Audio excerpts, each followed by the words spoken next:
Hello everyone and welcome to Steve's Indies. If you haven't already guessed, my name is Steve and today I'll be bringing to you 10 of the best films that I watched in 2020. So my channel is about discussing all things cinema, and if you subscribe, next week I'm actually bringing to you 5 of the worst films I saw in 2020. So that should be a fun one. So just to make clear, these are the 10 of the film recommendations that I bring to you out of a list of 65 new films that I viewed in 2020. I actually created this list at the beginning of the year and I just thought that, I should just keep going. So these aren't necessarily films that were released in 2020, they're just films that I watched for the very first time, and they include all kinds of genres. So this is one of my first videos, and usually I would be discussing all things independent cinema, but however I thought that I would start 2021 by basically doing an old-fashioned roundup of all the films. So this channel is new, and if you're like me and you love cinema, hit that subscribe button and I will bring to you some of the very best film recommendations around the world. Obviously it's in my opinion, and I'll bring them to you on a weekly basis. So let's get discussing. So at number 10 we have Once Upon a Time in Hollywood, the 2019 comedy drama written and directed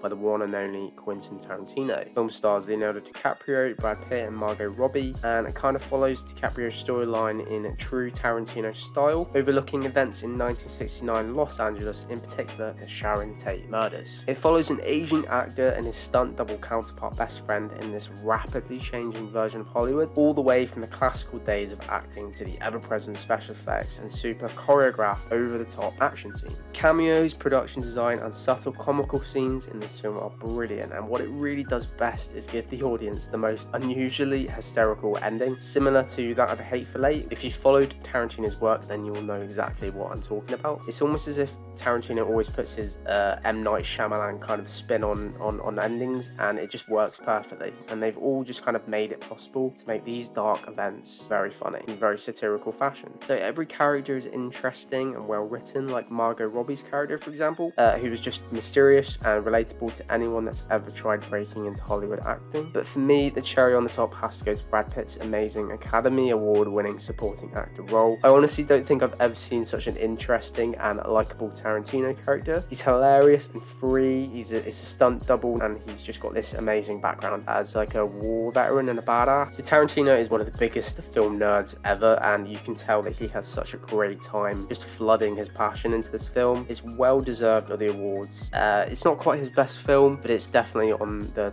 my list, and it's definitely a recommendation. So at number 9, a more drama-based film about the strains of marriage and being a parent, 2019's Marriage Story. The first Netflix film on this list, written and directed by Noah Baumbach, starring Scarlett Johansson and Adam Driver. Marriage Story was one of the front runners at the Oscars, particularly for awards such as Best Actor, Best Actress Awards, Best Original Screenplay, and of course, Best Picture, which is unusual for a film that is purely character-based and driven by performance. This gets on my list of recommendations purely because of how well it was written and performed. It's not often that I or anybody can remain completely immersed in a story about a couple going through a tough time in their life. It sounds boring on paper, but it really isn't. 2 scenes of the performance in particular entail both actors having a massive passionate row, and another scene that involves Adam Driver squirm to impress a support worker about how amazing he is as a father. It really created an unforgettable and unbelievable film scene. I guess it's not higher on my list due to the fact that it's dramatic and at times heavy and slow paced, but what the film does well in particular is allow the audience to identify the characters. It doesn't matter what kind of house or amazing job you have, happiness has to come from what you make of life and not what you earn. At least I think that's what the moral of the story is. At number 8, Life is Beautiful. And for someone that has studied film, I'm so surprised that I haven't seen this 1997 classic until now. But at the start of the year, I began to invest myself in watching some of the best World War II films ever, and this Italian masterpiece kept coming up as recommended. It is a must watch. Its originality has to be its top selling point. From watching film after film about the devastation and carnage of war, it was a breath of fresh air to watch something that was so light-hearted and showed the very best of human nature in the very worst of times. The story centers on Guido, who is a Jewish Italian bookshop owner with a fantastic, energetic view on life and love, going from job to job, place to place to try and impress and finally win over the love of his life during Mussolini's 1940s Italy. It isn't easy when you're trying to turn this into a comedy, but the film does this spectacularly, and particularly when the beloved Guido is trying to comically shield his son from the horrors of war in a Jewish concentration camp. On paper this really shouldn't work, and at the time it was accused of making fun of events in the 1930s and 40s, but after watching watching endless amounts of battles, CGI fights, and saddest drama, it was incredible to see a film that tells the story of kinds of people that suffered. Don't get me wrong, this isn't exactly light-hearted, but it is 100% recommended, and I feel like everyone has to see this. Which leads me directly into the next film, number 7, Taika Waititi's Jojo Rabbit, which follows the exact same satirical dark humour. Well, almost. It's about a young, pure-blood German trying to join the Hitler Youth and fight for the fatherland. It's far more outlandish and implausible than Life is Beautiful. I mean, the main character sees and befriends certain historical figures that just turn up in his bedroom when he's upset or questioning his morals, kind of like an absent father figure, which is clever on Waititi's part because to a lot of people, Hitler was like that in the 1940s. Their conversations are hilarious and witty in an attempt for the aspiring Nazi to gain popularity in an ever-changing Germany. You could even say that it draws on the psychological impact of children during World War II at a stretch. But knowing Taika Waititi, I'd say it was much more of a comedy and silliness, which adds to its originality. If only the people that complained about how Life is Beautiful was borderline offensive in 1997 could see this film right now. Don't get me wrong, I adored watching this film for many reasons. Not just the comedy, but also about how a certain event changes the young Nazi and how he begins to question his own certain values. But I can definitely see how people could find it offensive. Like some of Sacha Baron Cohen's films, for example, I believe that it draws on just how bonkers the ideals of certain individuals were back then. The other characters in this film were brilliant. Scarlett Johansson as the mother, Sam Rockwell as the German officer, and even Rebel Wilson's portrayal of Fräulein Rahm was so believable and it just matched her brilliantly. Before even watching the Oscars, it was so obvious to me that Jojo Rabbit would pick up Best Adapted Screenplay.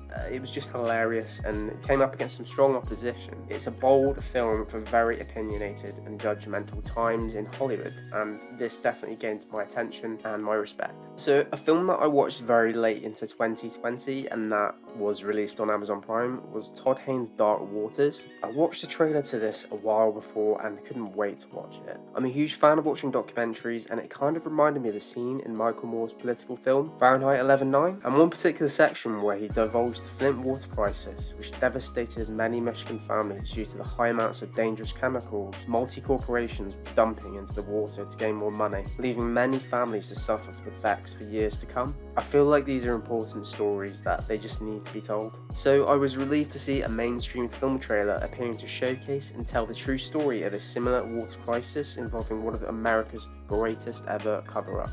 Mark Ruffalo's captivating portrayal of Rob Bilott and his attempt to bring the massive chemical manufacturing company DuPont down was Oscar nomination worthy in my opinion, as well as portrayals from Anne Hathaway and Tim Robbins, who are brilliant supporting roles in this film. To be honest, I wasn't expecting a lot from the film and I knew it was going to be slow paced and full of courtroom battles and law terminology, which is what has been criticised by, especially a lot of people I know. As a massive fan of films like Philadelphia and A Few Good Men, which follow similar themes, I have to say it was extremely interesting to me. Not only did I feel invested in the characters and wanted them to face the justice that they deserved, but it was so enticing to see a story about the underdog and how they rock what would seamlessly feel at the start of the film as an unrockable boat. For a long, slow-paced film, what worked so well was its ability to keep me hooked, containing scene upon scene of jaw-dropping conversations and situations that make everyone think twice in life about letting powerful people get away with murder. So there you have it, the first 5 films. As you can imagine, it's quite a big list, so tune in next time for part 2 where I'll be divulging the